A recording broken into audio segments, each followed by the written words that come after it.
All right. And before we get into it, Owen, how are you? Yeah, dude, I'm doing good, man. I can't wait to see what I sound like on a podcast. Probably terrible. You sound pretty good on mine. Just a little programming note for everybody listening.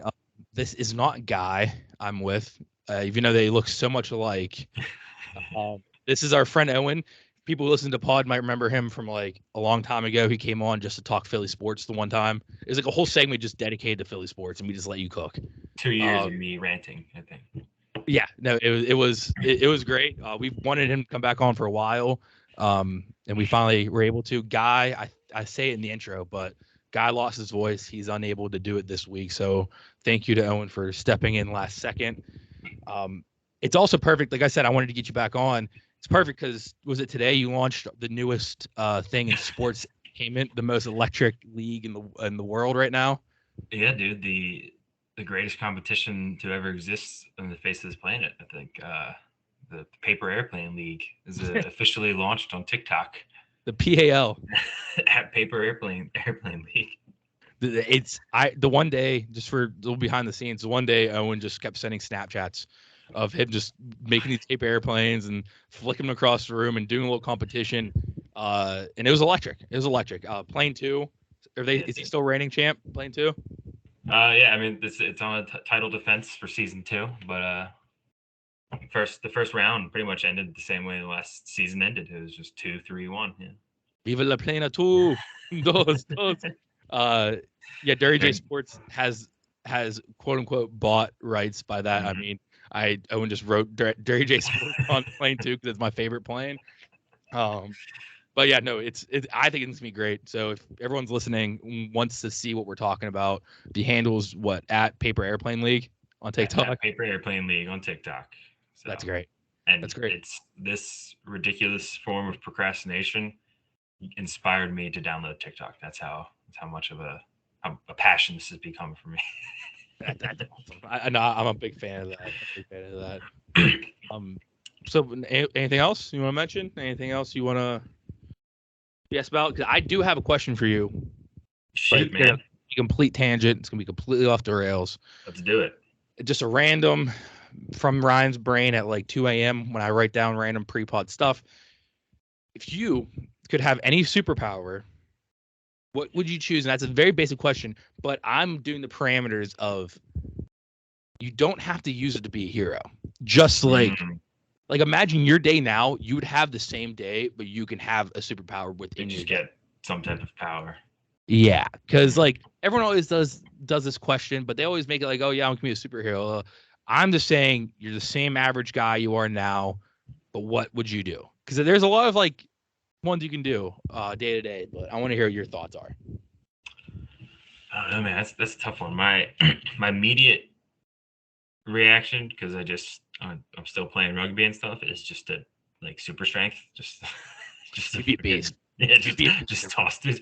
But then that's also just a really basic, like very short sighted answer. I feel like something like longevity of life type thing. I feel like part of me also wanted to go like mind reading, but then also I don't really want to see what like most people suck and also are weird. So like imagine seeing everyone's thoughts as you're walking down the street. Or just think about how depressed you'd be too if like Or that too, yeah. you're with somebody and you're like, oh, this guy, we're boys, and then his head's like, I can't stand this guy. Exactly. It's Like just it'd be awful. everything would be terrible. Like Sam and I were just in New York like 2 weeks ago, and I imagine walking down the streets in New York and just reading everyone's mind as you're doing that. That's just People are messed up. It's I think fucked up. I yeah, it's no. So I've already rolled out two that are pretty basic ones. So you know what? Actually, low key, what would be cool as shit would be I don't even know what it's like called, but whatever like what's her name? X-Men, the is it like Shadowcat or whatever? Whoever Juno played. Oh, Kitty Pride. Yeah. Like what is hers exactly? Like It just she can just phase through walls, I guess. I don't know. yeah, but she also like, weirdly sent Wolverine back in time. That one movie, Yeah, not that necessarily. That power just be cool wall to to send someone wall. back in time, but just like to walk through things, like Martian Manhunter style, just fucking phase through stuff. Because one, you got like protection with that, like you never gotta worry.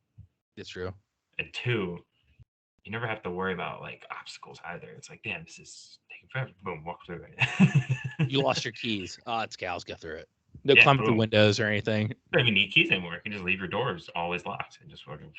That's true. But not. But Sam will be locked out. But Oh shit, that's true. Yeah. that'd Well, be kind of do I fun. have it?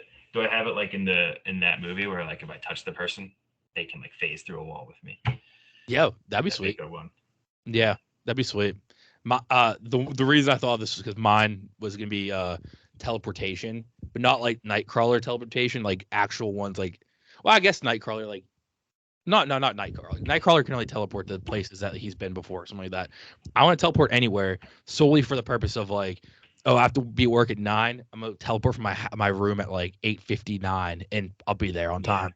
Like Um, like Jumper. You ever see Jumper? yeah, kind of like Jumper. I haven't seen Jumper in so long, so I can't say anything about that movie, but I did see it before, and yes, very much like Jumper. Also, think about like vacation because me and Chelsea are just booked our honeymoon and everything like that, and so we're talking about that. But imagine being able to like, okay, if we're taking a week off vacation, we don't have to pay for a hotel or travel because we can just teleport to where we're going, spend the whole day there. Then when it's time to go to bed, teleport back to our place, not have to get a hotel room. That'd be sick. Dude, imagine no DD, no Ubers. Like if you want to get drunk, you just can go to the bar, teleport to the bar, hang out with your friends, and teleport home, and not have to worry about it. That'd be sick. But if you could phase through things, you could just drive, and if you get in a crash, just phase out of your car. Do not condone. Yeah, just everyone else is at risk completely, but you're fine. It's kind of can it be so powerful that if I hold the car phases through everything too? That'd be then I could drive, and then I'll allow phase the car through everything. Condone your drunk driving in this hypothetical. Only in that scenario, if I basically could turn into a ghost car. Your phasing would be good for rugby too. They try to tackle you, just let them phase through you. That one would be harder to like hide though. People would figure out pretty quickly I have superpowers on a rugby field. That's true. As super strength, they'd be like, damn, that dude is way stronger than he looks. But like that, they're like, wait, he just went through someone, like literally. Yeah. Unless you're really good at like faking like the juke move. That's after true. Before, and like it's like, oh no, I just juked the hell out of him. And that guy's like, dude, I swear I was on him. No, imagine being that guy. You're like, I swear I had him. Or they grab your jersey, just your jersey phases through their hand. That'd be great. But all right, sports. Let's get into sports. Unless you have anything else you want to add. Here, real quick, random ass note for a very obscure amount of people out there. Some crazy ass looking Norwegian werewolf movies coming to Netflix. So, wow. So, actually, we could do. Guys, not here this week. We can do whatever the fuck we want. We can start off with pop culture if you want. Is there any? Sure, man. Fuck it. Have you? So, what's this Norwegian werewolf movie? I don't know. I just came up as like a targeted ad on Instagram. Let me see if I can Google it. And it was crazy looking. It was the name of it obviously was in Norwegian, but I think it translates to Viking wolf. That sounds badass. And it's like some girl that is at like a party thing or something, and then after witnessing a grotesque murder at a party in her new town, a teenager starts having strange visions and bizarre desires. So, for all those werewolf fans out there, so rate that out of 10 just based off synopsis. I'm gonna have to go a little bit critical. I'm gonna have to say that's like at most a 6 out of 10 because that's pretty much every like werewolf plot I feel like ever. Mm-hmm. But the fact that it's like some crazy looking Norwegian film that's got good reviews makes it. I mean, there's only like 10 werewolf movies, so also some backstory since new like only been on the podcast one at a time. I'm a fan of werewolf flicks. American Werewolf in London, one of my favorite movies and stuff. So I'm just hyped that there will be another one to add to the catalog. So I also am a huge werewolf guy, but solely based off, I've never watched any of that stuff. Solely based off, this sounds lame, and then I know I'm gonna judge. Is that MTV show Teen Wolf? So hype. The first couple of seasons was so hype. And they're coming out with a movie. I was gonna say, are they coming out with something like that? Yeah, I never watched it, but yeah. They released a bunch of movie posters, and it doesn't make sense because one of the characters is dead in the show, but they're casted in this movie, so it has to be flashbacks. But I also don't think it's gonna be a flashback. It's gonna be a wait, you never died type thing. It's gonna be lame. Some like Avatar 2 shit. Oh, I haven't seen Avatar 2. I Oh refuse. shit! Did I just spoil something? No, because I haven't seen Avatar 1 and I refuse to. It's one of those things that I've missed the boat on it and I'm just being stubborn at this point. I'm like, no. I like for another example, I've never seen no, I never had a Shamrock Shake from McDonald's and I'm just trying to be that guy. It's like I never had a Shamrock Shake. Ugh.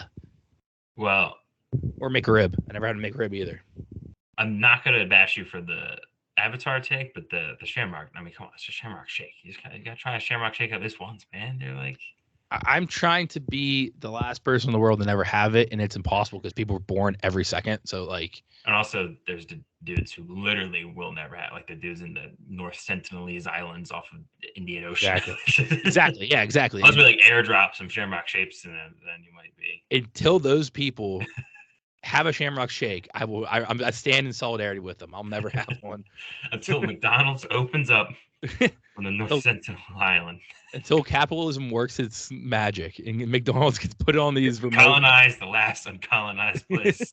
I will not eat a Shamrock Shake. Did you see? I saw recently a video of some YouTubers going to those islands and they were just like vibing with the people. Oh, really? I saw one. Well, I know some of those islands with the native tribes and never seen other humanity. They like, I heard rumors like before reporters try to go there, they get killed immediately or whatever.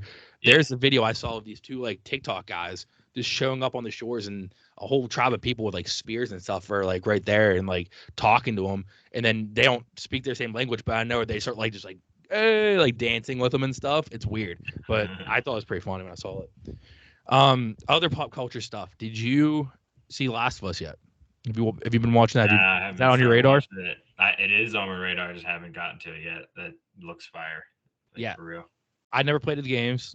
I never knew what it's about. I just knew that it's getting really hyped up, and it's goes the first episode got like high reviews, like 99% on Rotten Tomatoes, something like that.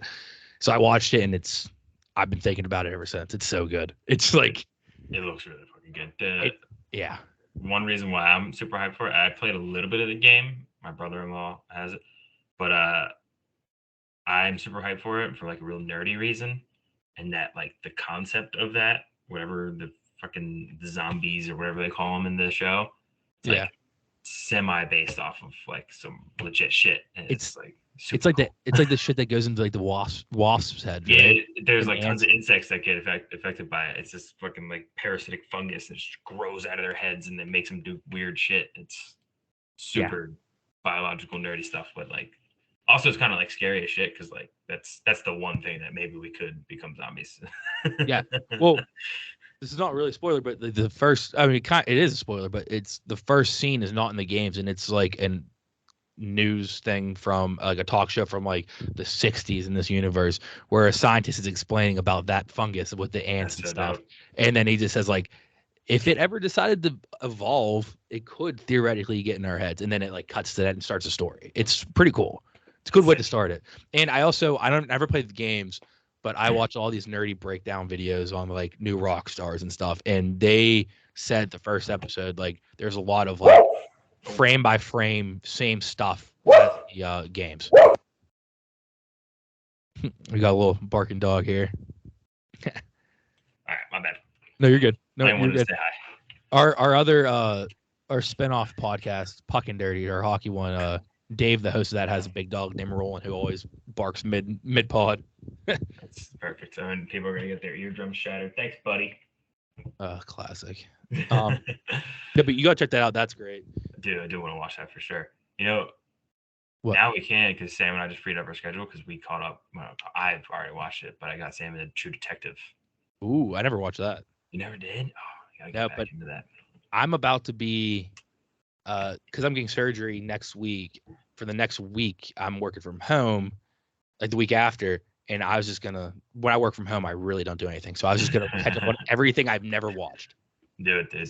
I was thinking about White Lotus first because, like, I feel like I heard that's funny. I know everyone keeps saying like White Lotus has become like a completely different show, but it's become the like Game of Thrones type of thing. Like you haven't seen White Lotus? Yeah, I want to slit your throat if you tell them you haven't seen it. I also feel like there's not that many episodes of White Lotus. Yeah, isn't it only like 8 or 10 or something? Like, yeah, I think and there's 2 seasons, so I don't know how that breaks down and how that works, but I might try to watch that. And I also kind of want to watch Chernobyl, which I never did, and because I always heard that's like the best miniseries. Yeah, I And heard some good shit about that. the showrunner for Chernobyl is the showrunner for Last of Us right now. Oh, that's sick. That's pretty Yeah, good. yeah. So that's perfect, I think. The only other pop culture thing I have top of my head, I didn't write any notes down for pop culture, but the Mandalorian season 3 trailer just came out. Looks Yeah, sick. dude. It Came looks my sick. pants while watching it. I was Yeah. so The hyped. end with Grogu just tossing that dude out that cave and he comes flying out on this little paw. That's so sick. His arm up. That was so sick. It was. I'm super excited for that. I'm curious how they're gonna like. So here, let's go off. Let's go off on a little tangent slash rant. Absolutely. Clone Wars, Mandalorians just said fucking pop those Johns off all the time, Mm-hmm. and like now they're tying stuff back in, and they sort of explain it's like some really extremist religious sect that is the don't take your helmet off ever. Um, but now he's like talking about like going back to Mandalore and everything, and I'm like, well, what are they gonna? How are they gonna tie it all back? Yeah, how are they? He's probably gonna end up meeting characters we've seen before. So like, what's gonna be the like? Hey, you crazy religious radical, chill the fuck out and take your helmet off. Like, I'm really curious as to like how they're gonna twist all that into one knot. Yeah, I also think so because you have in the trailer you see like people of Death Watch, which is like the bad Mandalorian people, and then you have the Night Owls, or they're called like the Bo-Katan Mm. sect, who Mando at the end of season 2 didn't seem too fond of her because he won back the Darksaber from Moff Yeah, Gideon and tried to give it to her. He's like, I can't do that. So it seemed like she was about to be on site with him, but now in the trailer, Mando's fighting along with them, and I think the John Favreau's character, who's with the religious sect, like though they're all, it seems like the Hand sect and like the religious sect are like teaming up to beat Death Watch, but like at the same time, Bo-Katan doesn't like the religious sect, and the religious sect doesn't like Bo-Katan's sect, so I don't really get it. it's kind of like the Middle East. Honestly, it really is. I don't think anyone's going to understand it at the end of all this, but either No one way, will. But it was so sweet the shot with like Mando walking through the bunch of Mandalorians with all the different armors and stuff. yeah, That's it was that's sick. so sweet. Um, Have you watched Bad Batch at all? Do you I watch that? watched a few of those episodes. I got to actually get into that, but I, I've heard I didn't it's watch the really newest good. episode. It's good. It's real good. Did So they touch on the Mandalorian stuff at all with that? not Mando, but the Clone Wars and Rebel stuff. Yeah. Like that's heavy in there. More Clone Wars, obviously, because it's following the events of season 7, like right after. Yeah, I remember the yeah. Yeah. So that makes sense. On the topic of Star Wars and pop culture stuff, I feel like 50 shows are coming out. Like I just keep seeing like new things for another show or another movie, and like I'm excited. I love Star Wars, and Disney has done a pretty damn good job so far, if we're being honest. But at like what point am I gonna be like just numb to Star Wars? Just like okay, man. I'm very worried about that with the MCU too, because I know a lot of people are fatigued of the MCU after I'm Last of already. Us. I know a lot of people are, and I'm getting to that point. But at the same time, like I'm still all psyched for this stuff. I just think after this phase, it's gonna be like impossible for me to like it because they're just gonna reboot it all. I think. The only Marvel thing that I'm excited for is like Kang, Yeah, because which Jonathan Majors is awesome. So killed it into Loki as yeah, dude, he He Who was Remains. awesome in that. He's just a great Yeah, actor, and so like that's all that's really kind of keeping me in. Like, yeah. what was the other He's Marvel in New property? Creed. Oh, I thought about the Jonathan Major stuff because he's me in the new Yeah. Creed too, which he looks awesome in that. Oh yeah, dude, he looks so good Which in that. that's one thing too. I never seen either Creed movies, and that was gonna be something I was gonna watch the next 2 things because I love Rocky. I love the Rocky franchise, and I just wanted to watch the Creed ones. I just never got around to it, but I might watch it while I have this week off so I can watch the new one when it comes out. They are definitely like better overall than the Rocky movies, if we're being honest. That's what I Rocky heard. 1 and Too. 2 are kind of like right there with Creed. Creed 2 kind of falls below Rocky 1 and 2. But then I'm gonna make a safe bet that this third Creed is gonna be like better than all of the sequel Rockies. I bet. I So, mean, that's what I've heard too. I've heard Creed is fantastic. My one buddy has his dog named after uh Michael B. Jordan, Adonis. Like not the original Creed, like not like the Adonis Creed who fought Rocky in the first movie, second movie, whatever. Yeah, Apollo Creed. Yeah. Apollo Creed. I mean, yeah. So he made Adonis is Michael B. Jordan's character, right? Yeah, that's the youngin. So they call him Donnie. He's Donnie, named after Michael B. Jordan's character. So I definitely want to watch him. That's such a cute name. Wait, but we touched on the Marvel stuff, so so that way get a little bit more of a pop culture segment in. Did you see the fucking pictures of what the MODOK character is gonna look like? It's just Yellow Jacket. It's the same guy from Yellow Jacket. Yeah, is that? But did you see like the pictures of like it's like it literally looks like that the meme's going like freaking crazy. But the George Lopez character and yeah, I was about to say George. George Lopez, giant screen guy. Dude, they're like phoning it in so much on like visual effects. But it's crazy. He did look sick with the little like face with the mask, with the armor on and stuff like. But MODOK's just a ridiculous character, anyways. If you're gonna put him in there, he's not gonna look great. Yeah, but I mean, he could look a little bit.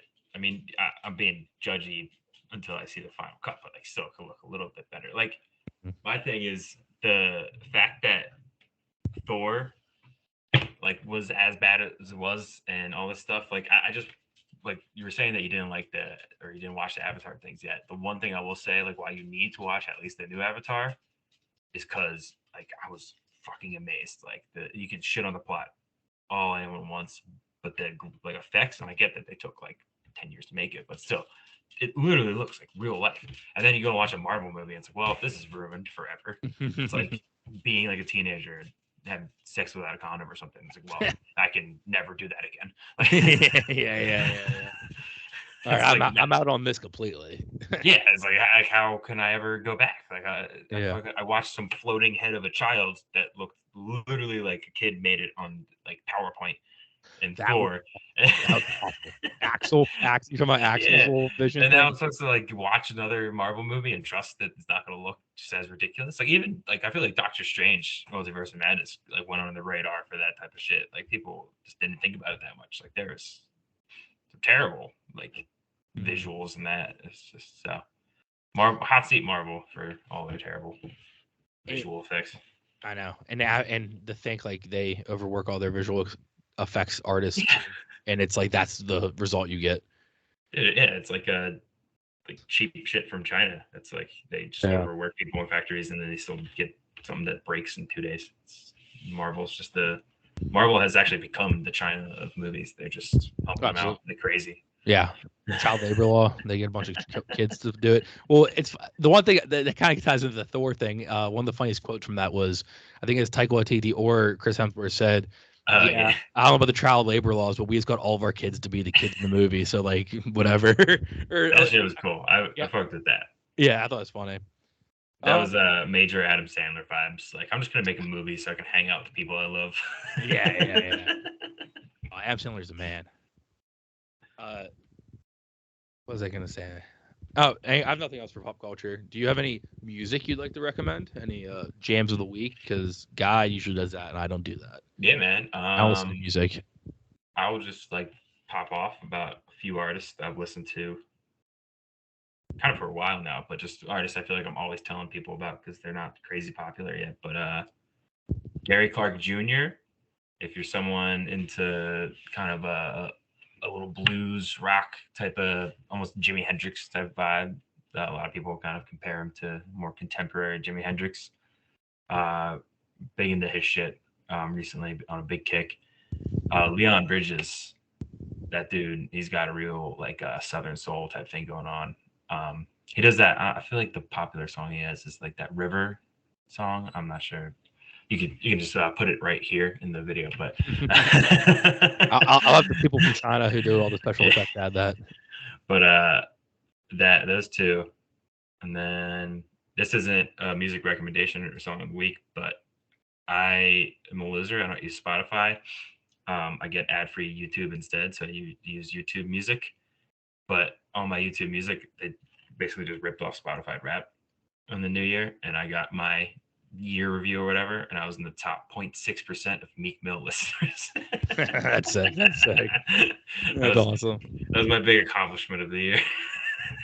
I haven't listened to any like new Meek Mill in a long time, but in high school I loved Meek Mill.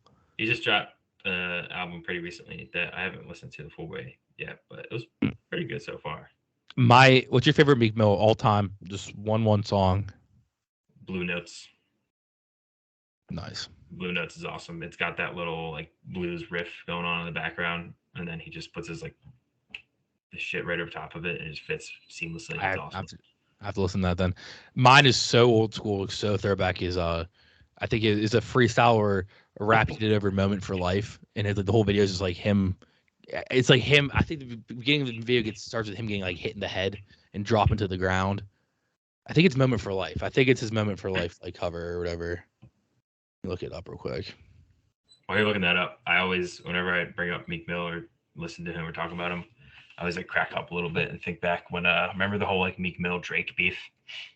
Oh yeah, and everybody was like, everybody was trying to clown like Meek Mill because like he like obviously can't like physically fight probably too well. He's a pretty scrawny guy, and Drake was like ripped up doing the heavy bag, but it was like that's not really like the kind of beef we're talking about, guys. Like Meek Mill could just get Drake killed. He knows guys. He's got those types of connections. Like Drake was on Degrassi.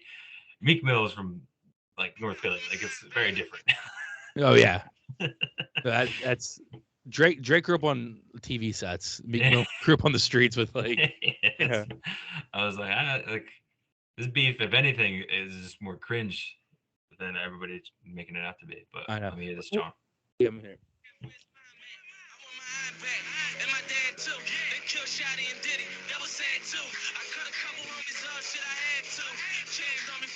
I don't want to get copyright, but yeah, it's even though that's a cover of another one, so that's could have whatever. What was the Drake beef again about? It was about Nicki Minaj. I don't even remember, dude. I genuinely can't even remember.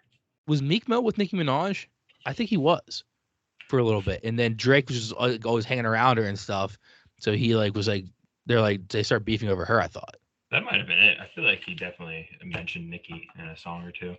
Yeah, I think. I mean, you was just mentioning the Drake, Meek Mill beef just like opened my mind. I totally forgot about all that stuff. Because that the Meek Mill and Nicki Minaj beef looks more recent. I'm seeing 2020 pop up with that. Ooh, no. But they definitely dated, I thought. That sounds right. I don't know. I'm just gonna trust you. I'm gonna say yeah, that's right. Yeah, they're married even. I think they were together for like a while. All right, so that was 30 minutes of this non-sports talk on the sports podcast. So mentioned some stuff. I mean, yeah, we did. I mean, we do talk about pop culture in our regular podcast anyway, so that's fine. Wait, let's go to. Let's do sports, homie. Yeah, let's do sports. Sorry, I just got a text from Guy. There's nothing to do with the podcast. I thought it was gonna be like, oh yeah, here, whatever. Are we starting with NBA? We're gonna start with NBA. We're gonna end it on NFL and everything like that, all the playoff stuff. We're gonna start with NBA, and normally we start off NBA with power rankings, but you did say you have power rankings. So I'm prepared still. I'm just gonna spit off vibes only power rankings. How about this? I'll do top 5 for each conference. Do you want to do? How about this? Do you want to do this? I do 10 for power rankings. I'll do all 30 teams. Do you want to do your one? Then I'll tell you my one. We'll do it that way. What are the 1 of 1? Yeah. No, you just say just do a quick 10. Just do a quick 10. Just rattle off the top 10. Quick 10. It literally pains me to say this, and like I want to vomit and like fuck Meter because maybe he'll listen and laugh at this, but like Celtics number 1. Yep. Because they're obviously number 1 right now. They're playing ridiculous. Mm-hmm. Fuck it. We're gonna go Cavs number 2 because Cavs are the hottest team in the world, and Donovan Mitchell is carrying me right now in fantasy. True. First year you're competitive in fantasy. It's mainly because Donovan Mitchell's out here dropping 70 points randomly. And then, even though I know I'm pretty sure they got some injuries, I'm gonna go Bucks. Bucks 3, okay. And then I'm gonna keep disrespecting the Nuggets because I don't believe in them at all. And I'm gonna go Grizzlies. Okay, Grizzlies 4. I'm gonna go Grizzlies next. Don't trust the Nuggets at all. And Then I'll do Sixers. Sixers 5. Okay. Pull a little homer take there. Because even if their Doc Rivers is literally the worst coach in the league, they still have ridiculous talent. So. Mm-hmm. And then Glenn Rivers. It's Glenn Rivers, not Doc. Yeah, it is. This is a Glenn Rivers podcast. And then I'll do Sacramento. 6. Because I don't know anything about them. All I know is that people say that they play really good team ball. They've I'm gonna do the old man take and say, the teams win champions. They've been playing very good lately. So 7. Damn, I gotta go all the way to 10. This is a lot of work. You can do your top 6 if you want. Nah, I'm gonna do it. I'll keep going, writing it out. 4 teams left. 7 Mavericks, because I forgot about them, and they probably should have been higher. All right. Because of Boston. And I'll do Heat at number 8. Ooh. Then I'll do Nets. And 9. then Warriors.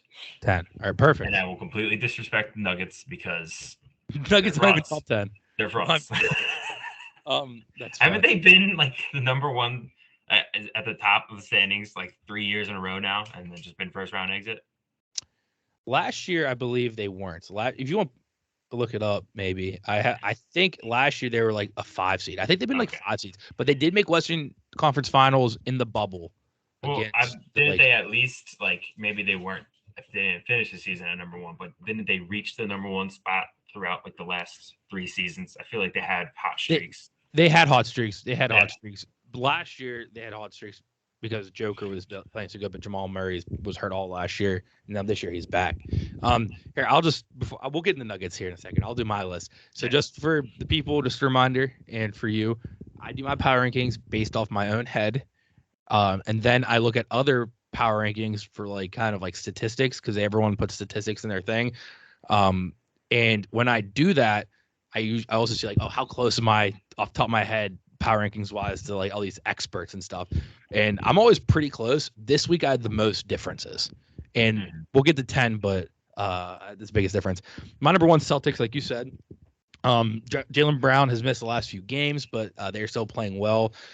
In December, their offensive rating went from number 1 to 27th in the league, thanks to injuries and kind of their skid.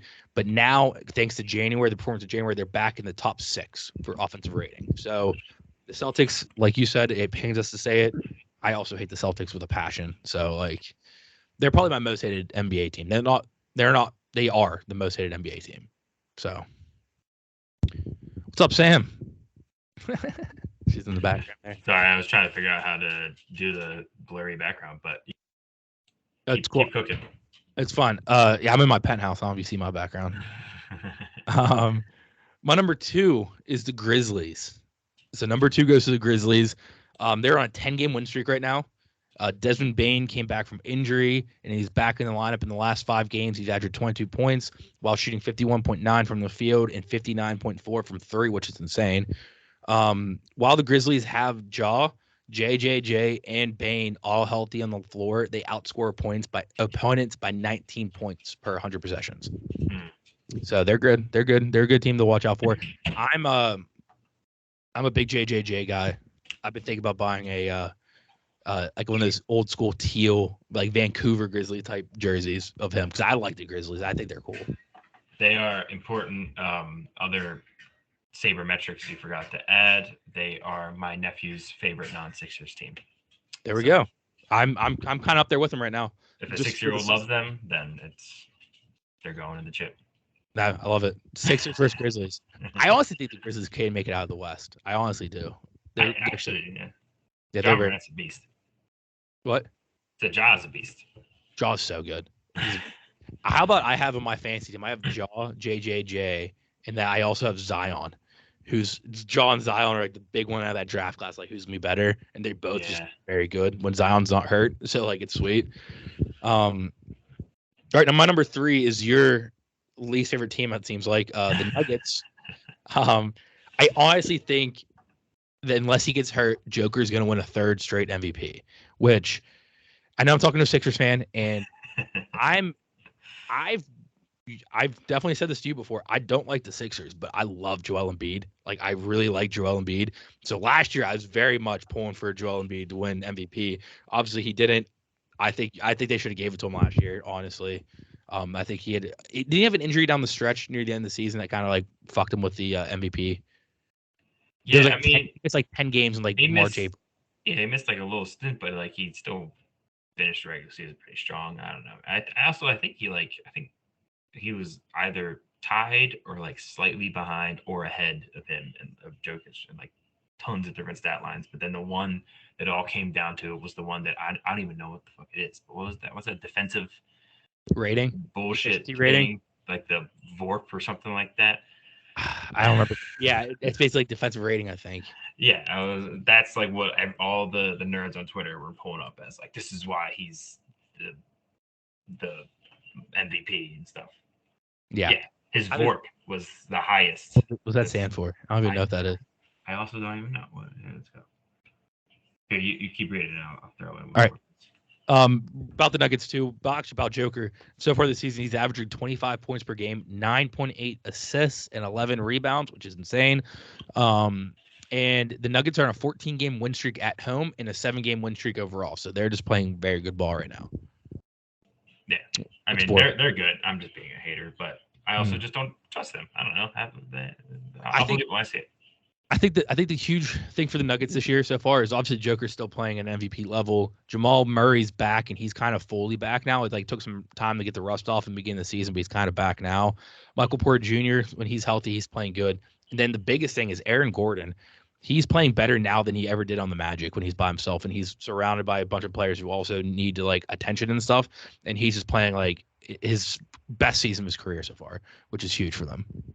That's fair take. So VORP is value over replacement player, which should mean nothing at all, in my opinion, when judging a player. I don't even know what the fuck that means. My interpretation of it is that. Okay, wait. So a box score estimate of the points per 100 team possessions that a player contributed above a replacement level player translated to an average team prorated to an age. This is the most like. This makes me think of South Park where Stan's dad taught everybody how to measure their penises, and he just created an equation so that way he was above average. That's all that is. Jeez, jeez, that really. Oh no! Oh no! I've never heard of that before ever, and I'm a big NBA guy. That's wild. I just remember seeing it all over Twitter last year when people were defending the MVP. So. Oh, just so you know too, I currently still have Joel Embiid MVP this year. I'm just betting him every year until he wins it.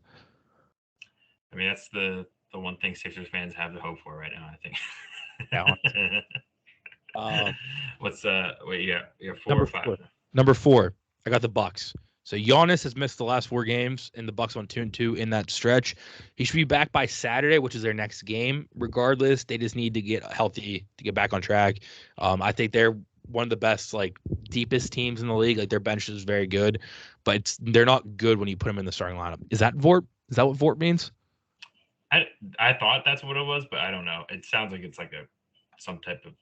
But like your backup isn't good. Stat. Is it like your backup isn't good when you're out? Because that's what's wrong with the Bucks right now. With Middleton out and Giannis just coming back, they just have no offensive skill at all. Like their defense is great because Brook Lopez is playing great defense this year, but like when you have to start Grayson Allen, that's not good. Yeah, like great. I hate Grayson Allen. Also makes you such an unlikable team. Everyone can forget about him when other people are on the court. I know. I hate Grayson Allen with passion. All right, number 5. I have the Nets, but I'm gonna game time decision not because you're here and pressuring. I'm gonna switch it. I'm gonna go 5 Sixers. Oh. So I don't have anything written down for the Sixers except I don't know if you remember this. You probably do because you're a big diehard Philly guy. Our podcast, I've been talking about this since it happened, and it's like that and the Glenn Rivers thing is the 2 things I stick with the Sixers. Since Joel Embiid declared the start of the season on November 8th, the Sixers went 23-11. Before that, what's the record now? Before that, they were like I think 5 and 6. And then he said, then Joel Embiid went out there, had like a 40-point game, goes, all right, the season starts now. And then like they just like started playing very well like right after that. Played himself into shape, dude. He's like a Charles Barkley or Shaq type, you know? Oh yeah, absolutely. Yeah, but me and Guy always make jokes that like, dude, the Sixers been so good this season. Ignore the first part before the season started in November. Yeah, dude, I mean, for me, basketball doesn't start till Christmas Day. So, I mean, Joel was early. Joel had a great preseason. I think the NBA should always start on Christmas Day. Yeah. Like I'm a big NBA guy. Obviously, I watch most games I can, but I think Christmas Day should be the full-on start of it because no one gives a fuck about October basketball. Dude, I feel like unless you win 0 games before Christmas, I feel like everyone's still in playoff contention on Christmas Day. So it basically is the start of the season. Like it really is. I mean, you only have a 1 month in because unless you're you should truly start tanking. Yeah, because if you start in December and finish in like late June, early July instead of early June, that's way better because hockey will be done by that point, so everyone can pay attention to the Stanley Cup playoffs and stuff, which I feel there's not a lot of crossover between NBA and NHL fans anyways. Yeah. And baseball, when it's just baseball, it's so boring. You gotta hang on to if you push basketball into July and August is like the only like fully baseball besides like preseason and stuff. Yeah. That's perfect. I'll love that. I'll watch the shit out of baseball in August. And for real, you know what? This is a real quick tangent. They should just like cut the number of baseball games in half. That would really actually solve all of the sports calendar issues. I would love that. I've heard somewhere recently that besides the All-Star break, I'm pretty sure, maybe even including it, baseball players only get like 2 weeks off there the whole season. That's so stupid. Like collectively, like you'll have 1 day off here, then you play like a million games back to back to back. It would suck to be a professional baseball player. Dude, I definitely would hate it. Yeah, no wonder Mike Trout just sucks or plays on a team that sucks. 1 sec. Dude, like Mike Trout's like, bro, like I don't want to play in the playoffs, man. I that's more work. I already get paid $100 million a year. I'll just go fucking chill. Dude, if I was Mike Trout, I would never leave the Angels until you're about to retire. Then go, all right, I'm just gonna join the best team, get a ring for my legacy. Yeah. But I'm just gonna sit in LA, count all my money, and just go to Eagles games whenever they're in the play. Like whenever like the rest of the playoffs are going on, I'm just gonna go watch Eagles. that'd be the great to do. Dude, he's living a life. All right, number 6. I got the Nets. So the Nets aren't good because KD's been hurt. So they were 18-2. Then they lost KD. Now they're 0-3 since losing KD. He's only going to be out for like probably 2 to 3 more weeks because his MCL sprain, maybe even more. So they need to find a way to stop the bleeding. But I do have a little side note about the Nets. Ben Simmons had his first triple-double for the Nets, which is his 33rd career triple-double. This makes him tied for 12th all-time with Bob Cousy for all-time triple-doubles. Trivia question. Mm-hmm. I usually do stats like this and throw it at Guy last second. He hates it. Trivia question for you. So Ben Simmons is 12th on the list with 33. There are 5 active NBA players ahead of him on the triple-double career list. Can you name them all? Russell Westbrook. Yep. Obviously, he's number 1. Yep. LeBron. Yep. Damn. 5 active players with triple doubles. 3 left. I'm trying to think of like what other old dudes that are still in the league that are also really good. They're not old. Oh, they're not. There's one's mid tail end of prime. Was very good. Maybe 2015. I think he won. There's a shot in the dark. Devin Booker. No. When you get to 2 strikes, I'll give you hints for all 3. Then another. Here we go. The guy, the kind of competing for there because the rookie of the year jokes and stuff. Back when the Sixers fans still liked Ben, and we defended him against this guy, Donovan Mitchell. No, Donovan Mitchell, because he doesn't get rebounds. He gets assists and stuff. He gets double-doubles. That's true. So one person's on the Sixers currently. That's the older guy out of the 3. Okay. I'm guessing that's Harden? Yes, James Harden. Whenever he won MVP, when he was on the Rockets, he went on a streak of like a million triple-doubles in a row. Because I don't think of Harden like a triple double player, like you just like explained. But that when he was he got MVP, so much when he was on the Rockets by himself. Like he got so many. Then the last two are European. They're younger European guys. Oh, Luca probably. Luca. Yep. Okay, and then We kind of talked Joker? about it. Yeah, I was gonna say we just talked about it for so long. Because like, and he probably has like triple doubles without like just fucking blocks, rebounds, and steals. Well, here now he's averaging a triple double pretty much because he gets assists for a center. That's He true. passes the He ball a lot. passes like a ton. Yeah, he's averaging 25 points, 9.8 assists, and 11 rebounds right now. It's crazy. As a center, it's insane. That is pretty crazy.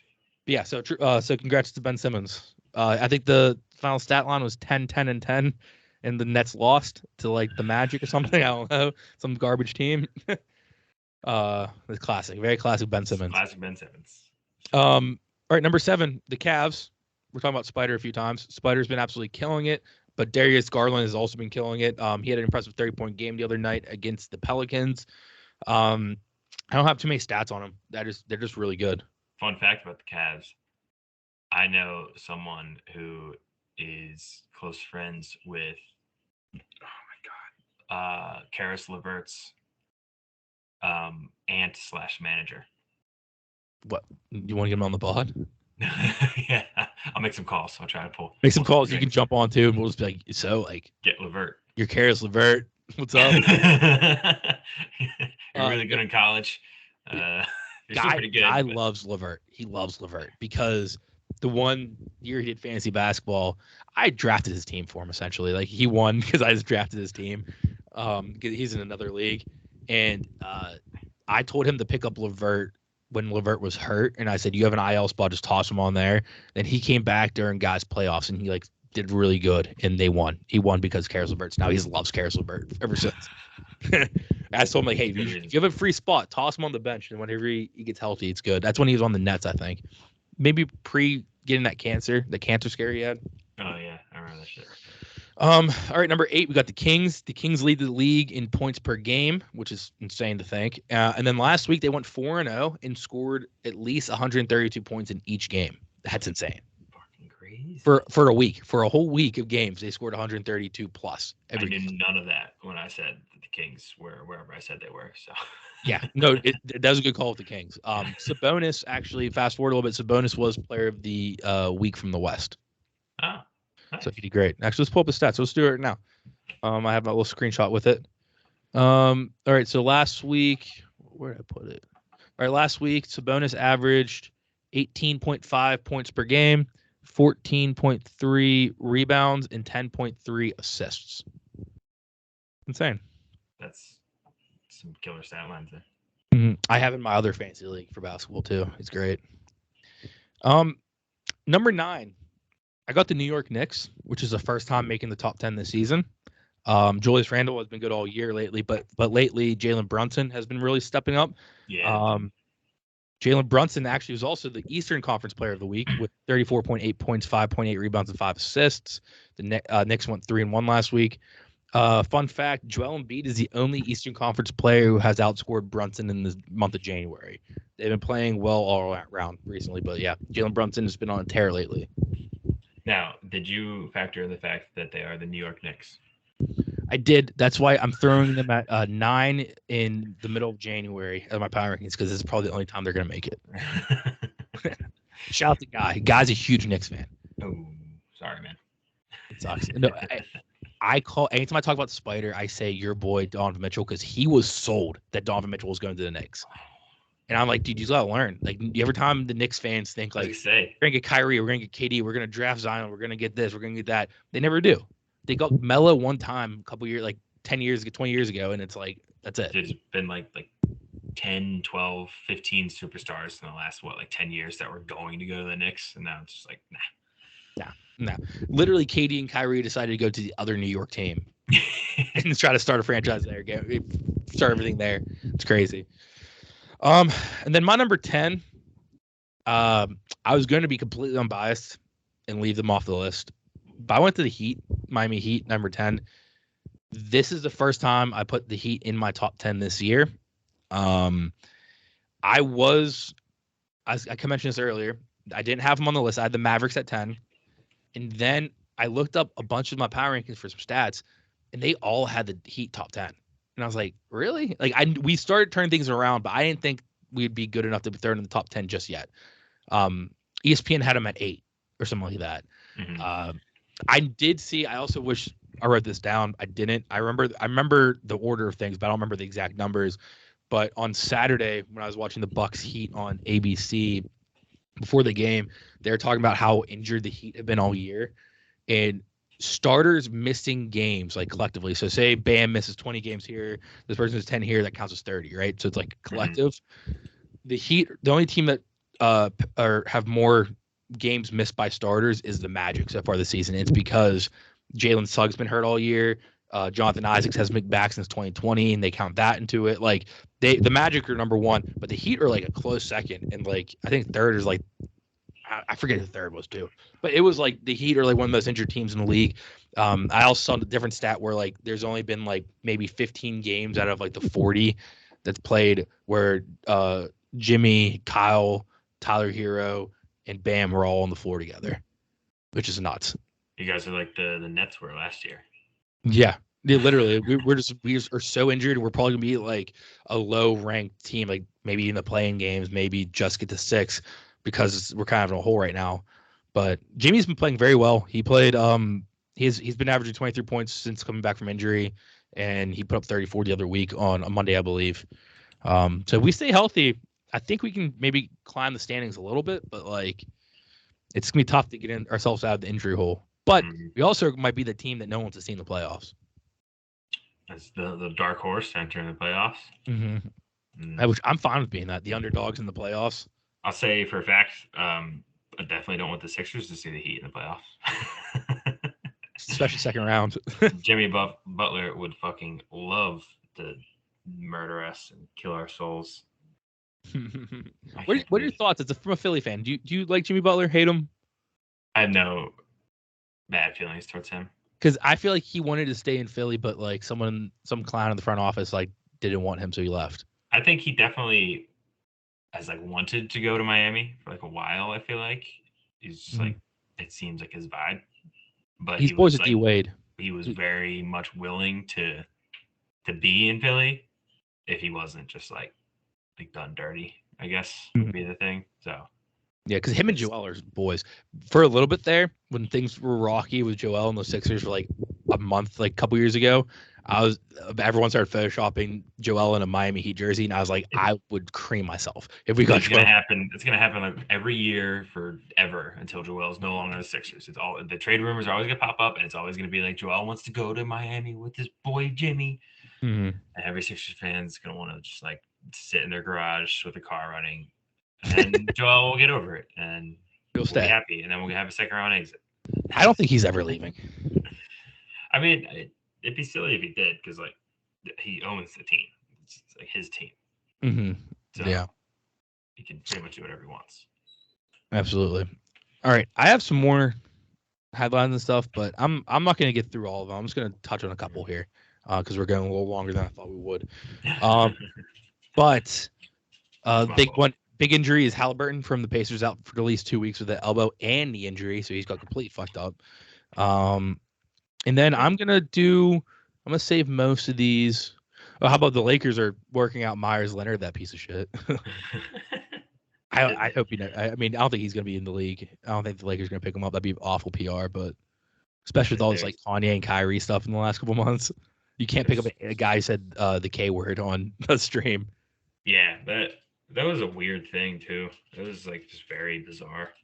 Yeah, and like he like didn't know that was like a bad word, but like, dude, you're a grown adult. You should know that's a bad word. Yeah. What else would you be saying? How would you even know that's a word if you didn't know the meaning behind it? Yeah, you knew it had negative connotation, so like he knew. Yeah, he used it in the sentence correctly. If you're going to be like a piece of shit, anti-Semite, yeah, it was grammatically correct. Yeah, everything was perfect. All right, we'll do this. We'll do the 3 trade rumors I've heard, and then we'll move over to the NFL and wrap things up. The first trade deadline rumors I've heard is the Celtics and Raptors may be interested in Spurs center Jakob Poeltl. I don't know how to say it. It's a European name. I don't know how to say it. It's Poetl. Poeltl. Oh yeah, that's a doozy. I don't watch Spurs games enough to hear the announcer say it, but I know who he is. He's a very good center. Also, they didn't. That's not even spelled correct. It's spelled P.O. with a umlaut L.T.L. But they just anglicize it with the O.E.L. How would it be spelled with the dots? So it would be P.O.L.T.L. and the umlaut, the two dots would be right over top the O. How I don't even know what that how it's pronounced. The umlaut. Poltal. Sounds Russian. All right. Well, next, the Bucks, sports analysis. The Bucks, the Hawks, and the Heat are interested in forward Jay Crowder. I feel like Jay Crowder every single year is on some kind of like finals contending team as just like the role player off the bench. Yeah, has been doing that, hasn't he? Yeah. I mean, as a Heat diehard, I would gladly take him back because he was a big part of that finals run in the bubble that we had. But yeah, and then finally, several Western Conference teams are interested in Rui Hachimura from the Wizards. So that's pretty cool. All right, let's take it over to the NFL and wrap things up here because I promised you 45 minutes and now we're in an hour. So yeah, I got nothing pressing. We can chit chat with the NFL. We don't got to rush. So I have guys' notes. So Okay. just you can't see it because my green screen background. I'm just gonna go through kind of recapping the Super Wildcard Weekend. Did you watch any games? Yeah, I watched some of them. So I watched the boys versus the Bucks. I watched most of the Seahawks game, and I watched most of the Jaguars game. Nice. And Deuce Staley should be fired. Not Deuce. What's his name? Brandon Staley. Deuce Staley is great, and he should get a head coaching The job. Deuce is loose in the end zone, baby. Actually, I have a picture recently my friend sent me of me as a kid wearing my Deuce Staley Steeler jersey, and I was like in 3rd grade. I was like, "This is sick. I kind of want it." I should get a Deuce Staley Eagles jersey, and then we could wear them together. Yeah, mine will be like fit in my left arm, but. So a guy wrote a little note on each thing. So I'll just go through each game. I'll read what he said, and then we can add on to whatever he didn't mention. The first game was the 49ers Seahawks, which was on Saturday. Brock Purdy bounced back huge in what started to look like his first struggle. In the end, the 49ers were exactly what we expected them to be in the playoffs and were just destroyed the Seahawks. I agree with what he said. I mean, starting the game was very rough for the 49ers, and I think the Seahawks were winning at halftime. Yeah, I think that. Yeah. Then the game finished like what 42-17 or something like that. Let me pull up the score. Well, it kind of blew up pretty bad towards the end of the second half. I feel like it wasn't like a just total like domination. I mean, it kind of was, but it didn't get to that point till a certain like turning point. Well, it was like the Seahawks had like a fumble like in the red zone. Yeah, it was the fourth quarter was the big blow up. It was at halftime it was 17-16 Seahawks. And then in the fourth quarter, the 49ers scored 18 and the Seahawks scored 6. So completely blown up. I saw most of this game. I missed the ending because I was at a work party, right? My boss's boyfriend, they're adults who've been together for so long, they just never got married because they don't like marriage. So I think it's silly to call 2 50-year-olds like boyfriend, girlfriend. So I just call them partners. Anyway, he's a big time golf guy, and there's 2 TVs at this place. And my table's right in front of. I picked this table to sit at because it's right in front of the games, and I had a bunch of bets on. I was like, I'm trying to watch this game. He had the server change it to the Hawaiian Open for golf, and goes, "Their football's on that TV, and I can't see that TV, so I missed the whole fourth quarter." But the guys, like the kids our age who works at the pro shop, were at the table looking at TV, and every 2 seconds they have, "Rye, this guy just scored. Rye, this just happened." So they had to like relay the whole fourth quarter over to me, and I was like, "Damn it, dude." That's what. So I got it here. I'm going on a quick rant. Like this whole Brock Purdy stuff. It's fun. It's cool. Whatever, dude. There was one where he threw like a very basic slant to like Debo, and Debo just fucking ran it for 40 or whatever yards. And it's like you got Debo Samuel and Christian McCaffrey. Then on top of that, you got fucking George Kittle, and then Brandon Ayuk. Yeah, I can't remember Ayuk, whatever. You got 4 like some like guys that have won people fantasy football championships on one team. With Kyle Shanahan, his offense, Yeah. which is insane, That dude and made Kirk Cousins look like an MVP. with that defense is very good. The defense kind of struggled early against Geno Smith, but like that defense is good. Dude, it's a killer defense. It's a stacked offense. Like it's such a good team that they're not going to be able to keep like any of it together next year. Mhm. Anybody that's like up for contract is probably not going to stay on it. Like there's no way they could keep all those guys under the cap. Like that's how good of a team it is. Like all these guys are getting big money. Like Mhm. and yeah, it's something to be said. Like it's playoff football, so it's always gonna be hard. But like everybody just like Brock Purdy, like the Niners are unstoppable. Like they see a good defense and they get really in trouble. Like so he was like bad in the first half, but they never really were out of the game. Like if they get into a hole, He's like how does they don't put the ball down the field? They just do those like mostly short yardage things. they do a lot of play action, like Yeah, short slants and like dump offs out of the backfield. Christian McCaffrey can take it a million yards. Yeah. Um, no, I agree with that. I think Brock Purdy, he's doing what he needs to do, but people who are making it like he's gonna be it's his job to lose next year. yeah, If they win the Super Bowl, yes, you kind of have to give him the due diligence. Like, hey, you can try to prove yourself, but at the same time, like I think this is one of those. I think it's like a Jeremy Lin situation in the NFL. Like Lin sanity. Like he's gonna be the next Kobe, and then fast forward 2 months and he's just like a nobody again. I think Brock Purdy, even if he wins a Super Bowl, that's like a great story. Like mystery relevant winning a Super Bowl, but like I agree if with you. he's if he's on a team 10% less talented, I'll even go crazier. I'll go 5% less talented than this in any future NFL season. He's not doing this. He's not going 11 in a row or whatever. Yeah, put him in. Give him to the Saints and see how he does in the Saints. He'd be Andy Dalton and James Winston would be better than him. Yeah, dude, for real. So, Yeah, so that's but the they're first game. still unstoppable team. So whatever. Yeah, I think a little bit of that. You saying that was a little bit of you're scared of them Oh yeah, I mean, I in the definitely NFC. don't. I'd rather not play them, but also at the same time, I don't know if I want to play the Cowboys either. So Yeah, that's true. A Cowboy. We'll get into that in a second. All right, we'll get that. We'll get that. We'll do the preview stuff. The other Saturday game, the Jaguars versus the Chargers. The Jaguars crazy comeback. It was what 27-3, yeah, something like that. or Crazy comeback. Wasn't it 27-0 Nothing. at one point? You're Yeah, right. it was 27-0 You're right. at one point. Is 27-0. Is 27-7 at halftime. Somehow the Jaguars came all the way back in one of the walk-off field goal, 31-30. As you're saying, Deuce Staley, head coach, all-time collapse. That was a very Chargers loss. Yeah, for real.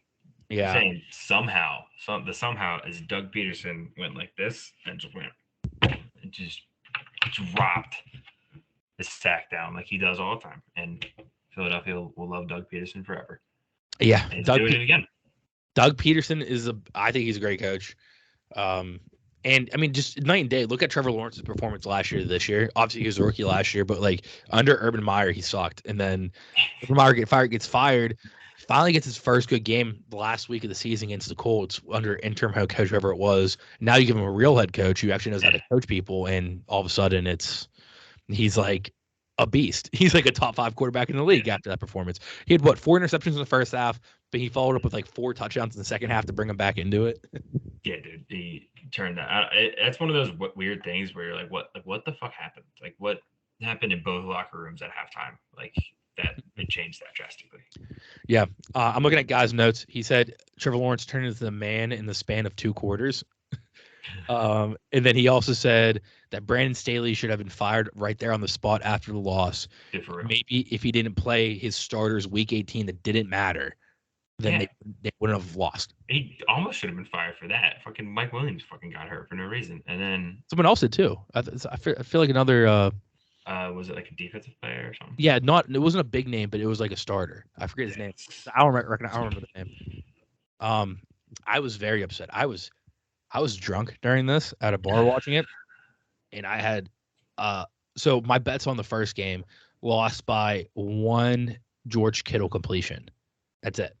And the rest of the parlay hit. One is like 3 yards. It was like George Kittle needed 3 more receiving yards, and he didn't get it. So I was already mad about that, but I put a bet on I did two bets. One was Christian McCaffrey and Austin Eckler to do a certain amount of yards, which Austin Eckler did not. And then two, I just had a big money bet on the Chargers because me and Guy picked differently on Pick'ems last week, and I picked the Chargers, picked the Jags. And I was pissed. I was with my one friend who didn't put any money down, and he was just like making fun of me for losing. And I was like already drunk, and I lost like money, and I was like, I don't talk to me like that. And then I had a friend text me making fun of me because I lost. And I was like, don't do that. Then I come home drunk, and my mom's here, and she's like, oh, you're drunk again. I'm like, I just lost it. I was like, I can't deal with this anymore. So it was bad. That game. I'm not a Chargers fan, but that game, I felt like a Chargers fan.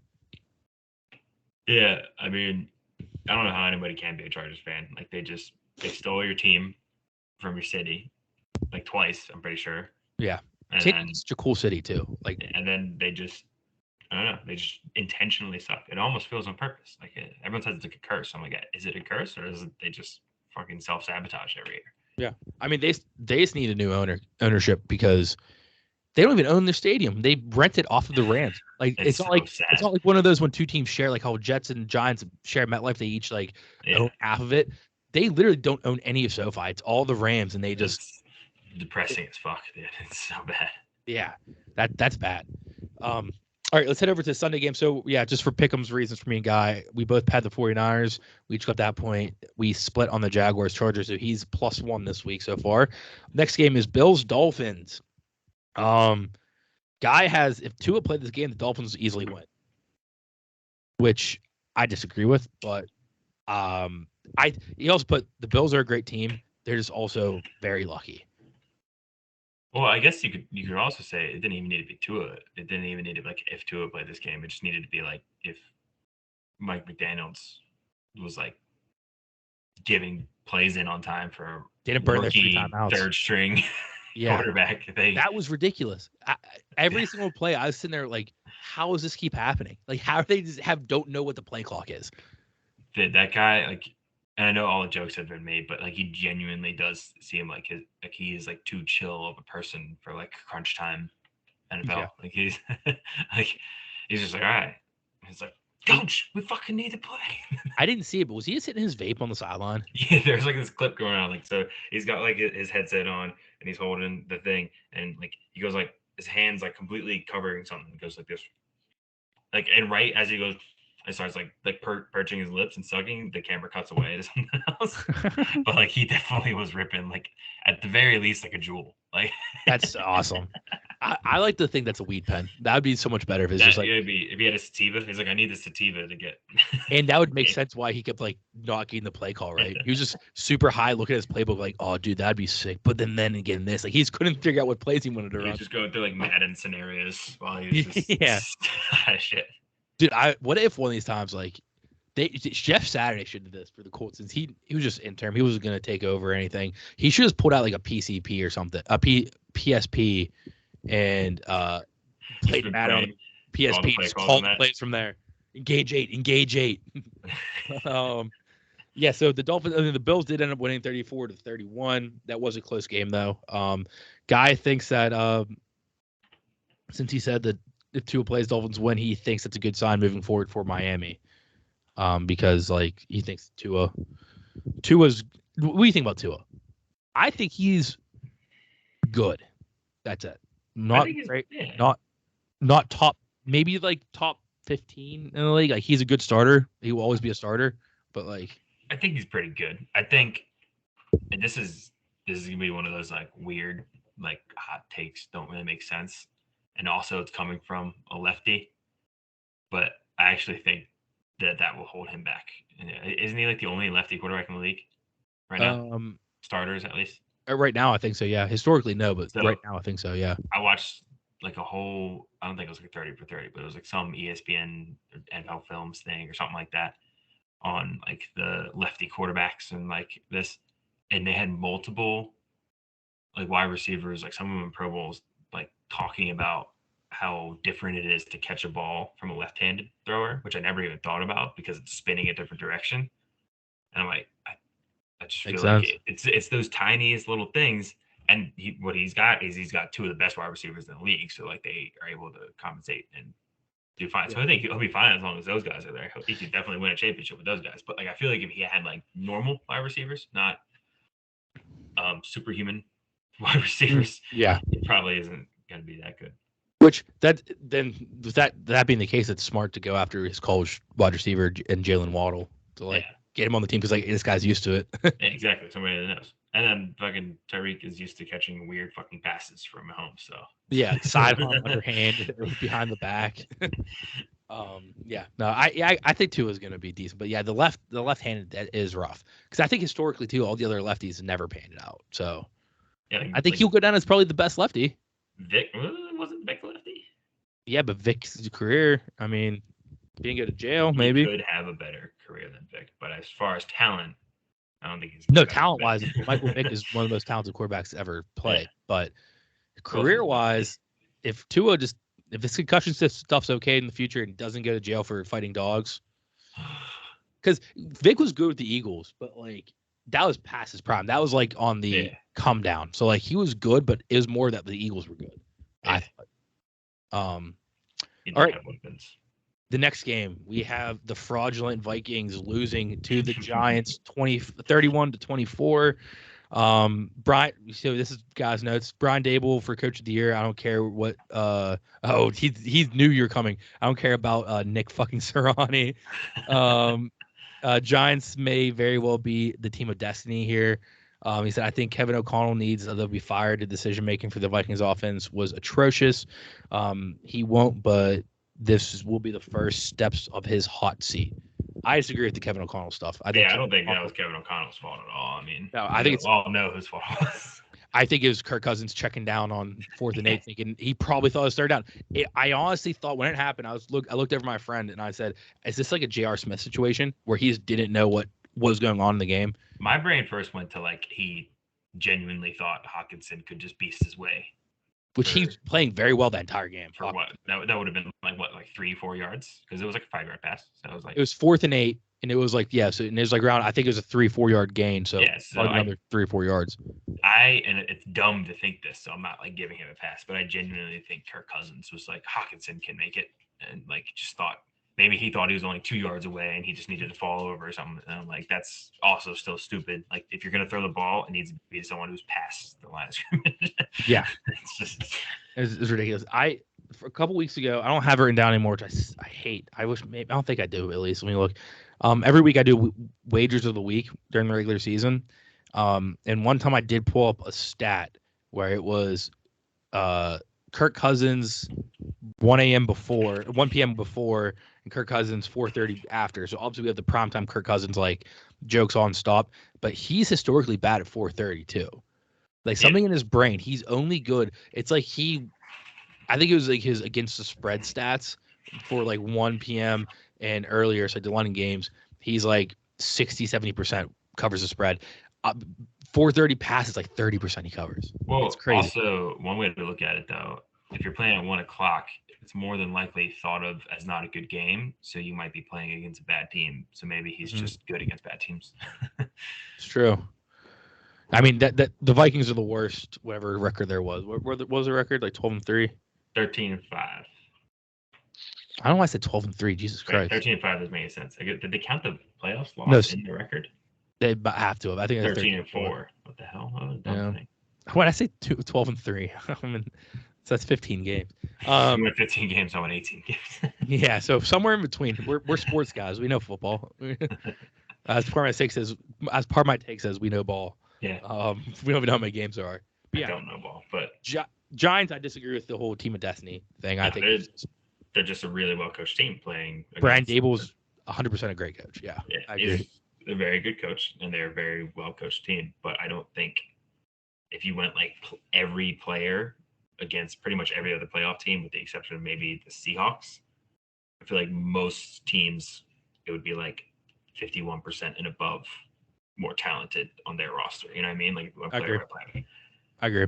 Like with the exception of the Seahawks, like they're just not talented. They have a really good coach and a couple really talented players. But so last week on the pod last week, I'd said that about The Jaguars. Almost exactly. I said the Yeah. Giants, Seahawks, Jaguars are kind of just the teams that snuck in, and I think the Jaguars are the worst of those teams. I think they're going to be good. They're just whatever. Then they went out and won. So now, like, I just look like an asshole, even though what I said could still be correct because it's just like It's true. they came Yeah. back from a crazy deficit, but like I don't know, it's tough. I feel like they probably will get blown out. But yeah, I think the Giants are just a really well coached team that played against a fraudulent Viking squad. Yeah, Easy as that. Next game, Sunday night, Bengals versus Ravens. Lamar, this is what Guy wrote. Lamar is kind of a piece of shit for not playing this game, which I 100% disagree with. But in the end, I think the Bengals will be fine. Just came down to close divisional bullshit. I disagree. That he sounds like Michael Vick right now, Guy. Yeah. Michael, like RG3 said it best. Like he got put in a brace and played, and his whole career is ruined. Especially when Lamar's looking for a new contract. I wouldn't play either. He couldn't. His knee was swollen. They're draining fluids out until like Saturday. I think it would have been. Also, it's like, and maybe it was a big. I know the Ravens are like a good team and stuff, but like they have serious lack of talent on offense. Like, so Lamar's option was to play and pretty much carry the whole offense to a championship, or in hopes of that. And it's like just get healthy and get a better team next year. Like, yeah, no, absolutely, I agree with that. Who was it? One of the Ravens players said after the game, if it was Lamar over Huntley, we'd won, and arguably you could say that because like that defense is so good, and their defense is the reason they won. We're in the game for the Ravens. It literally came down to a scoop and score from Huntley fumbling for a scoop and score by Hubbard. So like, I kind of go with whoever, I forget who said that, but I get what they're saying. But at the same time, like you're saying, if Lamar is not 100%, you're going to get Tyler Huntley at 100%. Lamar at like 60% is Tyler Huntley at 100, so it'd be the same game. Like, think about the lack of mobility he might have right now because that knee. Is that like any better than what Tyler Huntley? I mean, maybe throwing a ball, they would have been better, but like. To who? There's no receivers. Yeah, exactly. Yeah. Yeah. The Ravens were there, but the Ravens, no one expected the Ravens to win this game anyways. So the fact that they kept it within a touchdown is good for them. Yeah. And the Bengals are just pretty good. This was a tough division game for them, but I think they're better than what the Bengals showed. I mean, the offense put up 17 points essentially because Hubbard was able. The Ravens are just a really tough defense. I feel like they're a big underrated defense in the whole league. So I agree. I agree with that 100%. I mean, when we beat them on New Year's Day, I think they were missing like 3 of their defensive starters, and that's the real reason why. And Kenny Pickett's a goat, but I think that maybe this is a hot take, and I'm not thinking forward enough, but I feel like the Bengals played the hardest defense they're going to play at least until the Super Bowl if they get there. Because the other teams have guys, but are other teams all better all-around defenses? Maybe the Bills, but Bills defense is real. Bills defense took a huge super banged up. Whenever they lost Von Miller, really. They lost Von Miller. They already were down a couple. They lost defensive backfield. Who's that secondary guy they lost? Damar Hamlin. Obviously Damar Hamlin. But then before that, the quarterback. I know you're talking about. I'm looking at the injury report because as soon as I see it, I'm going blank. Oh, Micah Hyde is what I was thinking of. Yeah, and Jordan Poyer is questionable. That's not the point. But yeah, Micah Hyde losing him was huge for the Bills defense, like against the Bills defense. So I can see that for sure. Yeah, and Damar Hamlin was the starter too. I mean, he wasn't amazing, but like he's a starter, so he's good enough to be a starter. You're already a backup at that point. Yeah. Shout out to Damar. Yeah. He went to my high school. Central boy. I had class with him. Really? At Pitt, actually. At Pitt, when I went to Pitt, Maine for that year, at Pitt, Maine classes with him. But he was 2 years younger than me, so he was friends with like my buddy who's 2 years younger than me in my friend group. Nice. Yeah. All right, Monday night game, Cowboys versus Bucks. Brett Maher, better bounce back from this kicking performance because missing any PATs against the 49ers could be the reason they lose next week. Tom Brady's definitely leaving Tampa Bay after this, no doubt. Those are guys' notes. It's a crazy take by him to think that Maher, however you say his name, is going to be on the team when they play the Niners. Yeah, do you cut him? I don't know how like you keep a guy who misses 4. I mean, I guess it's kind of dumb because like it could have just been like the yips, but like you don't get over like the yips in a week in the playoffs. It's tough. I But mean, they cannot trust him to go on the field and kick a point. I know. So I didn't really watch this game, but I did see all the updates on the extra points, and that's insane to me. No, Missing it's 4 in a row. That's crazy. I watched a little bit. Eventually, Watched a little bit of the beginning. I wasn't too surprised. I was like thinking, yeah, like Tom Brady undefeated against the Cowboys, Bucks at home, Cowboys are chokers. But I was like, yeah, but then again, like the Bucks are also just a bad team, and the Cowboys have just beat up on bad teams all year. I mean, as an AFC fan, dealing with Tom Brady and the Patriots for a long time, I've said it a million times. The way to beat Tom Brady is to get to him, put pressure on him. Yeah. And all year, what happened was they had an awful offensive line. The Bucks, this is way worse than they were the last 2 years prior. And so the reason they sucked this year is because Tom Brady sucked because he kept getting pressured, and anytime someone gets near him, he gets scared and throws it away, or throws forces a pass that's short, or this or that. So I think it comes down completely to their offensive line and all year. That's pretty much no it. trust. He had no trust in his offensive line, so it was like he just couldn't do anything. Yeah, he was constantly in fear for his life. So going off of Pick'ems, I forgot to update some stuff. I had the Vikings and Guy had the Giants, so that's him up 2 this week. And then I had the Cowboys, he had the Bucks. So Guy gained 1 point on me this week, which I don't remember the totals. But I think I was up 5 going into it, so I think I'm up 4 or 3 or 4 right now. Maybe I'm up 3. I don't know. I can't remember. But regardless, you'll see it on Instagram what the scores are. Well, that's the recap. And let's just finish things up here with kind of previewing this weekend's playoff games, and then we'll call it quits. We'll start with the first game in the AFC, the Saturday game, the Chiefs versus the Jaguars. It is in Kansas City. The Chiefs are 9-point favorites.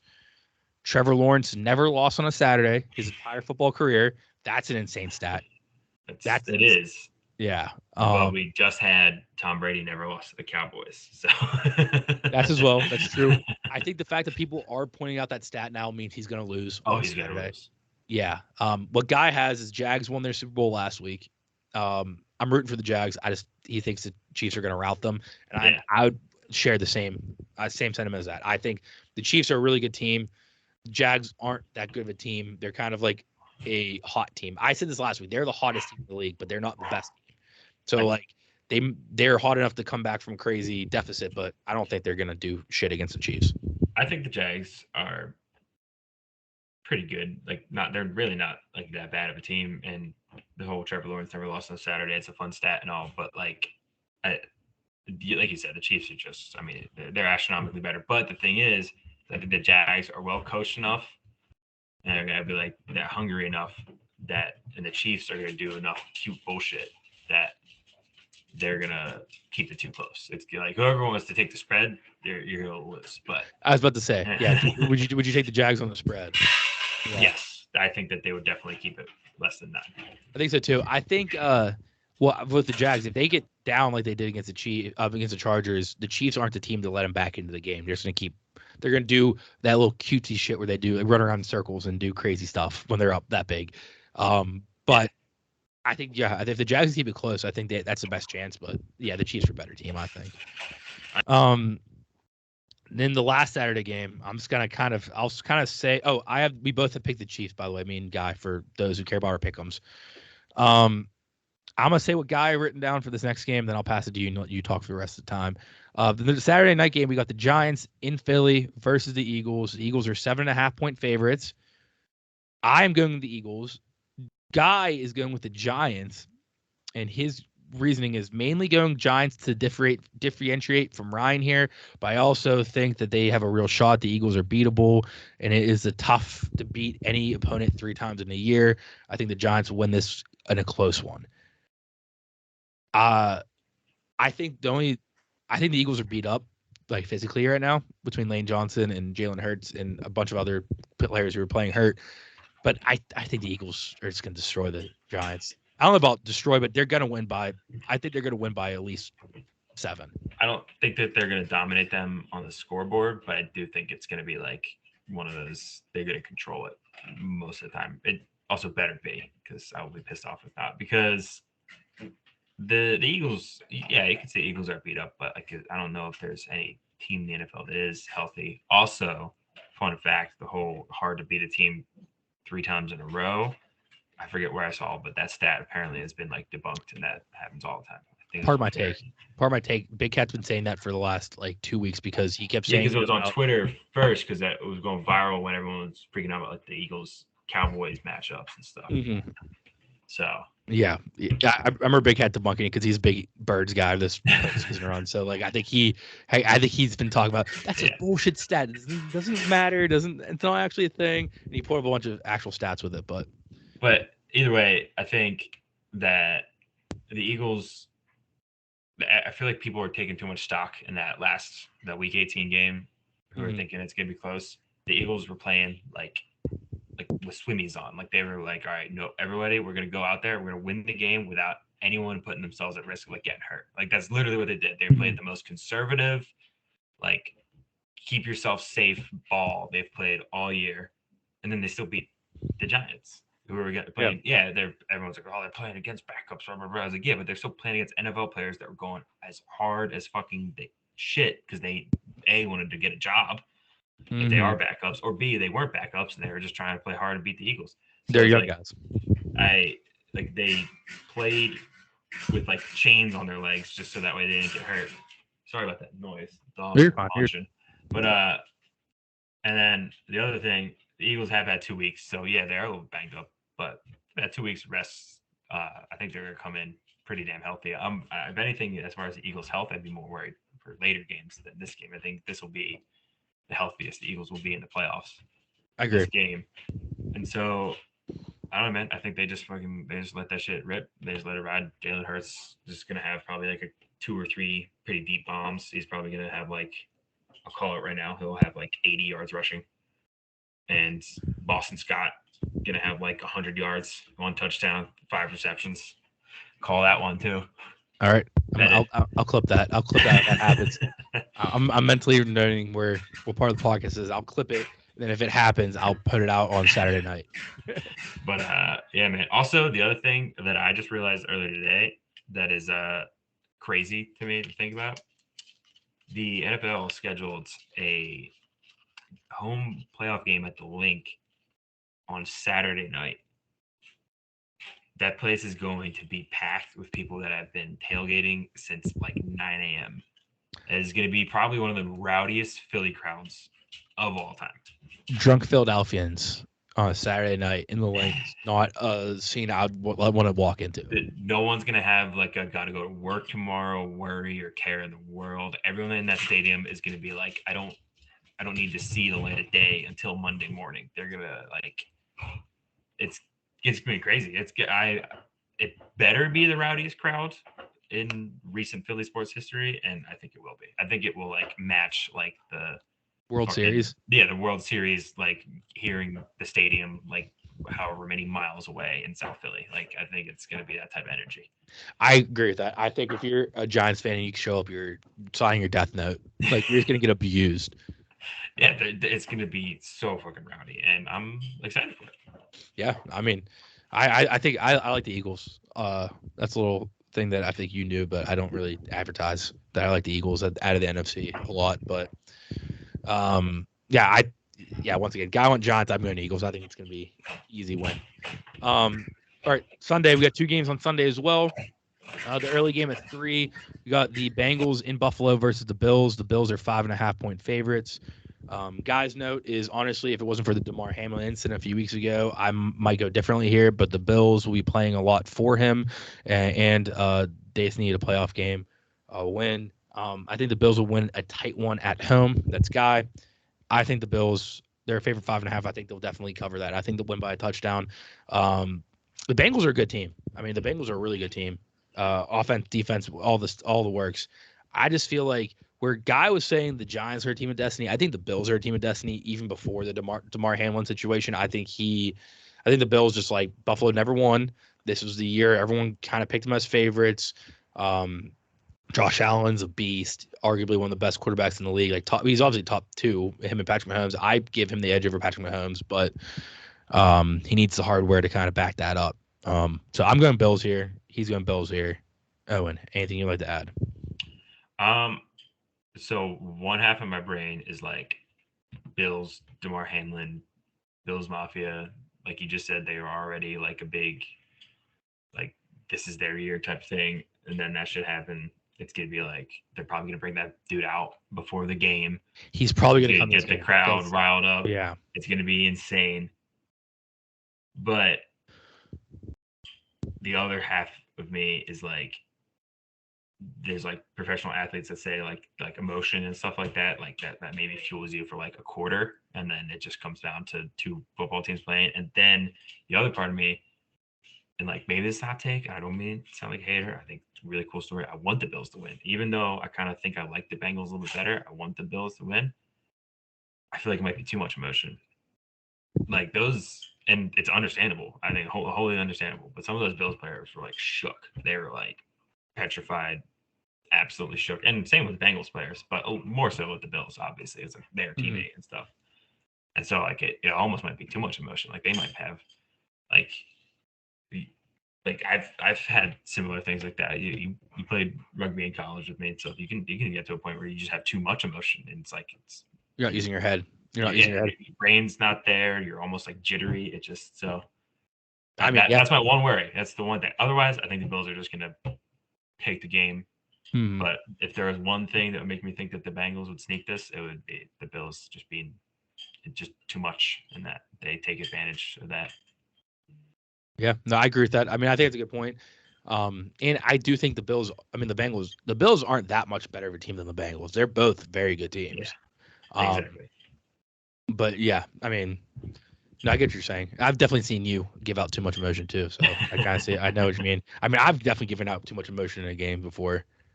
Um, Yeah, dude. so I get that. About Um, 5 punches a game, right?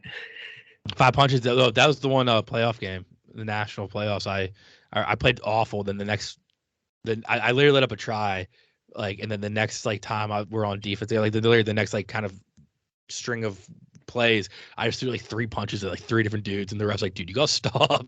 Stein averaged a double double in college rugby. Yeah, 10 carries a game, 10 punches a Like, 10 cheap shots and 10 legitimate like good tackles. game. Exactly. um, and finally, the last game on Sunday night, Sunday at 6:30. We got the boys in San Fran versus the 49ers. The 49ers are 4-point favorite, which is 4 points what the kicker from the Cowboys missed last week.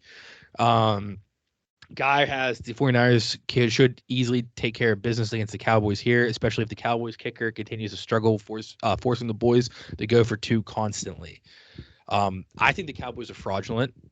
I think their defense is good with Michael Parsons as a beast, but they've really shown down the stretch kind of like I think they played did they lose the Texans or play Texans close? They almost lost it. It was like a last minute. Did they go overtime? It was either overtime or like the last I think play it of was the game. overtime. I think it was overtime. Yeah, I don't know. The boys are just that team. I always hate the Cowboys my Yeah, entire life. So I might just be biased by saying I think they're always fraudulent. I just don't think Dak's that good. He played very well against the Bucks, but like, they've been fraudulent for like 27 years, so it's not. It's yeah, just how it is. it is. Their defense is very good, and I'm not saying Parsons is fraudulent because he's legitimately like one of the Yeah, best he's good. defenders in the league. I just don't think their offenses can handle that 49ers defense because, like I said, I think Dak's fraudulent. I've always thought Ezekiel Elliott's fraudulent. Tony Pollard isn't fraudulent, but like if you split time with him and Zeke, then Yeah, that's pointless because Tony Pollard's way better than Zeke. But you pay Zeke, so you have to give him the snaps. And I think Mike McCarthy, Yinzer, big time Pittsburgh guy, big fan of him. I just don't think he's that good of a head coach either. yeah. I think that last part is 100% true. He is the luckiest coach ever, and he's gonna look real stupid. The only way the Cowboys win this game is if the defense just eats Brock Purdy alive, which like they might be able to. Like they are talented enough that they can take advantage of a Mr. Irrelevant quarterback talent. Mm-hmm. And then, but like you said, like Dak threw the most picks of like any quarterback this year, didn't he? I think so. Yeah, Maybe not. and I think yeah. He was. I is checked that mid. tied or was the most? I checked the stat maybe week 16, 17, and he was like number two. tied with Davis Mills for intercepted passes, 15 interceptions. Yeah. So I feel like he's going to get destroyed by the Niners defense. So it's pretty much whoever gets destroyed less by the opposing defense. That's true. Dak Prescott or Brock Purdy. Hammer the under. Exactly. I honestly, over and under. I just had it up. What's the over under? The over under is 46. I'd take that under 17-20. Yeah, but if the Niners have like another one of those bullshit fourth quarter things, that's true. That's true. Like it's like tied at like yeah, but the Cowboys defense 17. so much better, so much better than the Seahawks. Yeah, that's true. Yeah. Would you like to add anything else to NFL? I just had a voice crack. No, I think I'm good. My dream scenario right now is Eagles Chiefs. Andy Reid versus the Eagles. I think and this is people are gonna say you're stupid as fuck, the craziest take. I think except for the Jaguars, which I don't think they have any chance of getting to the Super Bowl. If the Eagles make it to the Super Bowl, that's still a big if, and I hope it happens. I think the Chiefs are the best matchup for us. I can see that. Because the one thing the Eagles have a tough time with is that everyone's like, oh, they're soft against the run. We're not soft against the run. We're just built for attacking passers more than we are for stopping a run game. And the Bills also don't have a great running game, but Josh Allen is a really good runner. He's a great runner. The Bengals do have a good run game. The Chiefs don't really have like much of a run game. They have like a running back by committee type thing. And McKinnon's having a year of his career, and he's not that good of a running back. It just that's the only person to have. I also think the Eagles have a good matchup. Put in a bunch of other random guys at running back on different plays all the time, so it's like out of the backfield at least. Yeah, I also have. I think the Chiefs are a good matchup for the Eagles too, because the Chiefs defense. The only thing good about him is Chris Jones, who's going to be the quarterback, and that means one of your a million receivers that are like good, like all the Batmen can we're going to tear apart that secondary. Yeah, and then the Eagles did it with Mike Parsons against that Cowboys game. Like, say what you want about that Eagles Cowboys game, but like Michael Parsons like literally went unblocked, which was like by design. Like the Eagles would probably do something similar like that against like a defense with like Chris Jones on it. They'd be like, all right, you run right at Jalen, he's just going to do some type of like play action thing and boom, right over your head. Yeah, gone. So, but all right. Once again, thank you for coming on, Owen. We'll get you out of here soon. Shout out to Kent's Brothers Painting, 412-784-1577. That's our sponsor, Owen, who's my buddy's dad. So like, it's our only sponsor. It's my buddy's dad. He paid me $10 one time, so I told him he'd be a sponsor forever. And then 2 Chainz line of the week. We got play peekaboo, take your girl and her friend into a switcheroo. All right. See you guys. We're doing like what's that? Peace.